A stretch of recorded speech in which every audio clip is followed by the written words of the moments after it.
Welcome to the BioBalance Healthcast, episode 703. Menopause, the 3 top questions women ask. BioBalance Healthcast features conversations about anti-aging medicine. Your host is Dr. Kathy Maupin, Medical Director of BioBalance Health and a leading expert in treating symptoms of aging. Dr. Maupin is the author of The Secret Female Hormone, the seminal work about testosterone replacement therapy for women, and Got Testosterone, the award-winning book for men that helps men choose the most effective and safe form of testosterone replacement. These books are available on Amazon or from Dr. Maupin's office at BioBalance Health in St. Louis and in Kansas City. Dr. Maupin's office is currently accepting new patients. Welcome to the BioBalance Healthcast. I'm Dr. Kathy Maupin. I'm the creator and medical director of BioBalance Health. Today we're going to talk about menopause and the 3 most common questions women have about menopause. Now, menopause is a huge subject, so I've had to whittle it down to 3 questions to start out with, and if we don't answer your questions, we'll be answering more next week. But recently, women have been asking more about menopause because all of a sudden the FDA reversed its findings about estrogen. Now, I've known estrogen is beneficial, helpful, prevents different diseases in women, and should be replaced. However, the FDA wasn't there, and it was against estrogen for, I don't know why. Actually, I have no real good reason why, but I've done healthcasts on that in the past. But now it's reversed. So now there's a flood of people going, well, instead of ignoring their menopause and suffering and limiting their life and decreasing their quality of life, suffering through menopause, they now want to do something about it. And I think that's a great idea. The first question that most women ask about menopause is, are my symptoms normal? Well, I'm not sure women want to know if they're average, their symptoms are average compared to other people. I don't know that that's really what they want to know. But within this question, I think they're really asking, are these symptoms of menopause that I am experiencing mean that I am going through menopause, and do they mean there's something wrong with me? That's usually how that translates in my office. And they also want to know, will it hurt them to have symptoms and not treat this? So first I have to talk about the symptoms of menopause. And menopause means the end of a woman's ability to conceive. It is the beginning of senescence, or your ovaries going to sleep and actually doing nothing for the second half of your life. It also means that you'll no longer have periods, and that all of a sudden certain symptoms creep up because the body was meant to have estrogen. And as we age and we lose our estrogen, it's not good for us, honestly. Just think, why do we have symptoms? If we have pain, that's a trigger for us to get help for our pain. If we are throwing up, that's a trigger our body's giving us to tell us that we need to do something and remedy this. So the symptoms of menopause are telling us that we need to do something about these symptoms, and they are hot flashes or night sweats, where you have to keep changing the sheets on your clothes. Sleep disturbance, as in just, if you're not hot, just waking up and not being able to go back to sleep, or waking up multiple times during the night. Not everybody has hot flashes, but most people wake up all night. Bladder infections, urinary incontinence, mood changes like depression, the vaginal dryness that women have is usually secondary to lack of estrogen, and it causes them to have painful intercourse, which makes for a relationship that between husband and wife that is not conducive to staying together. Most women have some memory loss. They forget labeling. They forget the words for a person, a place, a street. So that's a sign of loss of estrogen, or that's what estrogen does to your brain. Hair loss, dry skin, and osteoporosis, and also the minute you hit menopause, you become insulin resistant. You become more sensitive to sugars. So unless you change your diet, you're going to gain weight. And last but not least, our body composition changes. So we go from, without estrogen, we go from the hourglass or the straight figure to the apple figure, right, all in the center. Either bigger breasts, but bigger belly. And usually the extremities aren't bothered. But that is an outcome of not having estrogen anymore. So it's not just aging. It's what doctors say, oh, that's just aging. Well, it is aging, but it's aging because you don't have any estrogen. You can combat this and reverse it by taking estrogen. So if you have those symptoms, that is common. Those are common for menopause. It doesn't mean that you have to live with it. Women between 42 and 55, that's the age of when they stop having periods. It's not predictable by asking your mother or your sisters. Every once in a while, by chance, it will coincide with when they went through menopause, but not always. There are other reasons that you can stop having periods, so don't immediately think you're in menopause. If you stop having periods, usually the way we diagnose it is going a whole year without any periods, or getting an FSH test, which is the test of the hormone that goes up and gives you hot flashes.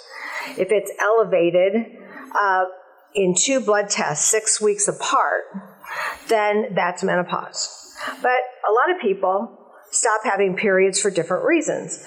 So many women who have chemo for breast cancer will stop having periods for a period of time. That doesn't mean it's forever for those folks. That doesn't mean you're always going to be in menopause unless you were close to menopause anyway. You might just go into it after the chemo's over. Hypothyroidism can cause no ovulation and therefore no periods, which would make you think maybe you are menopausal. And polycystic ovaries, women who have that often have a long time between periods, and when they have a period, it's very heavy. So there are other reasons not to have a period. And there's all kinds of ways. Everybody's individual. Some people have a period here, don't have a period for 6 months, then have 3 in a row. Usually irregularity before menopause is very common and average. And if you want to say, am I in the average range for women in menopause, and you have irregular periods at the start of it before you stop having them altogether, then I'd say yes, that's a very common thing. It's rare for somebody to come in and say, oh, I woke up one day, I had hot flashes, I never had another period again. So these are the things that reassure you that yes, you're female, yes, this is probably not from some other disease going on, but they are a sign that you should attend to those symptoms and fix them. That's why we have symptoms. That's why our body tells us that we need to do something. Question number 2, how do I manage my symptoms? So this is the second most frequently asked question. The answer is both simple and complicated. If you look at menopause from a logical perspective, the cause of menopause is no estrogen from your ovaries. So the treatment should be logically that you give patients back estradiol, which is what we make in our bodies, as close to estradiol as you can, and as close to the same way that your body provided it for us. Our ovary didn't make us take a pill and get estrogen. That's not how we got it. The ovary secreted estrogen into the bloodstream directly. That's one of the good reasons why I do pellets, because it is bioidentical and it goes directly into the bloodstream like what our ovaries used to do. And it makes us feel more normal, like we did before menopause, not after menopause. So, the managing of the hormones, if you aren't likely to use estrogen for some reason, and I want to say that estrogen does not cause breast cancer. Sometimes we won't give a patient with estrogen positive receptor breast cancer because it could cause it to grow, but it doesn't cause it to happen. It doesn't cause you to have breast cancer. So that's not a good reason. Family history of breast cancer is not a reason unless you have the BRCA gene, and that should be investigated. Over the last 2 decades, we have thousands of articles, and many of them are coming out in the last 3 months after the FDA's ruling. But thousands of articles on what estrogen can do for you besides get rid of those symptoms. So giving your body back your estrogen is also not just treating symptoms, but it's preventing things. It's preventing depression, and that you would take a drug for. It's basically preventing weight loss, sensitivity to sugars, and it's preventing Alzheimer's down the line, osteoporosis down the line, and heart disease down the line. So the big illnesses of getting old are all prevented or delayed by taking estrogen. Can women treat the symptoms of menopause themselves, which is underneath how do you manage it? The answer is yes, for less than 5% of the population. There are some people that don't have any estrogen, have no symptoms of low estrogen, and they seem to be doing fine. And if there's no symptoms, your body's telling us you don't need to do anything. But that's just 5%. The rest of us have dramatic symptoms telling us we need to do something. And basically, we are treated for each symptom by the medical community. In other words, without hormones, we're depressed. So our PCP gives us an antidepressant instead of hormones. If we have dry vaginas, they give us lubricant. If we have bladder infections all the time, they give us antibiotics. If we're depressed, antidepressants. Cholesterol goes up when your estrogen goes down, so then they give us statins. And then if we have osteoporosis because we don't have enough estrogen, osteoporosis is estrogen and testosterone dependent, or bone growth is dependent, but osteoporosis basically would cause you to have another drug. So 6 or 7 drugs later, you're doing what estradiol would do for you. So if you're thinking like I'm thinking, which is what's the most efficient way to get rid of all this and to have a long life and not to have the symptoms of menopause, it's take estrogen. Non-hormonal treatments that people try, but most of the time I hear about these when people come in and say, I failed this, now I need to get my estrogen in pellet form. But the things that non-hormonal treatments include the antidepressants and those drugs I talked about. Soy-based phytogenic supplements, they say it'll stop your hot flashes. Well, soy's generally not good for women, and in general it makes us gain weight.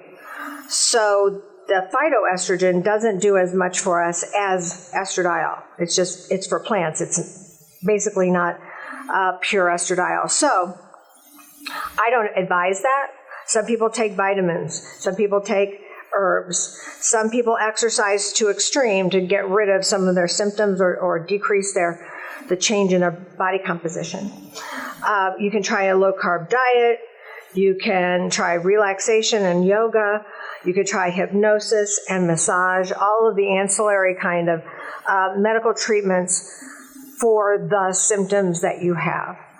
None of those do-it-yourself treatments are going to actually bring you back to health and stop all of these symptoms.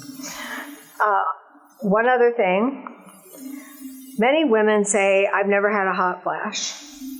Those women are usually obese because they make estrogen, but not good estrogen. They make estrone, the old lady estrogen that I talk about in my book. They make estrogen in their fat, and their fat then is feeding back to their brain and telling them not to have a hot flash. That's not healthy. I mean, it is saving them the hot flashes, but it isn't helping them avoid all the diseases of aging, because estrogen doesn't do that. In fact, it makes them worse. So I don't advocate somebody saying, well, I don't have hot flashes now, I don't want to lose weight because then I'll have hot flashes. Well, then we'll deal with the hot flashes, but losing weight is ideal for health. And to be healthy, you should be at your ideal weight. Let's move on to question number 3. When will the symptoms of menopause go away? We've been told by doctors, and I was trained to tell people that, they'll be gone in 18 months, which is just a bunch of malarkey. That's a pipe dream of a guy physician who doesn't want to talk about hormones. You get told that enough, and my patients come in and say, I've been told not to think about it, that I'm just getting old, that that it's going to go away, so don't worry about it. Well, that's traditionally not true. In general, all of the symptoms of menopause continue on because, remember, it's a lack of estrogen. You don't get estrogen back. Your ovary never regrows. It never makes hormones again. It's it's one of the only organs that makes pure estradiol. It's actually the only one. You make some in the fat. So the answer is, it's probably not going to go away. Don't suffer and lose a couple of years of your life suffering because you think it's going to go away. If you have those symptoms, you should have them treated. And sadly, right now, GYNs aren't familiar with the kinds of treatment that they should be using because we have people who are under 45, haven't been trained in hormones at all. Doctors who were in training 23 years ago and up to now have no training in hormones. So it's really hard to get them to at least give you estrogen and stop your symptoms. But estrogen's not the only answer. One of the things that we can do is replace every hormone that goes away. And what we're not talking about here is about the fact that testosterone goes away first, progesterone second, estrogen's the last hormone to disappear in women. Each one of those hormones becoming deficient gives us different kinds of symptoms.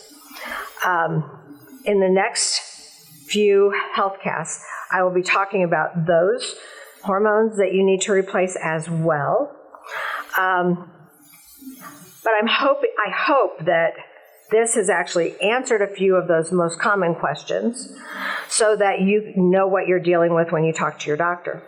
There's a JAMA, Journal of the AMA, just had an article called Menopausal Hormone Therapy for Primary Prevention of Chronic Disease. It's a good article, and basically it goes along with what we do in preventive medicine. We replace the hormones that have left you in the most physiologic fashion, and then we work toward you being healthy and living a long life without disability.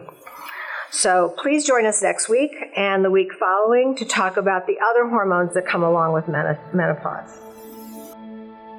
Email your questions or comments to podcast@biobalancehealth.com. You can find the BioBalance Healthcast on iTunes and on YouTube.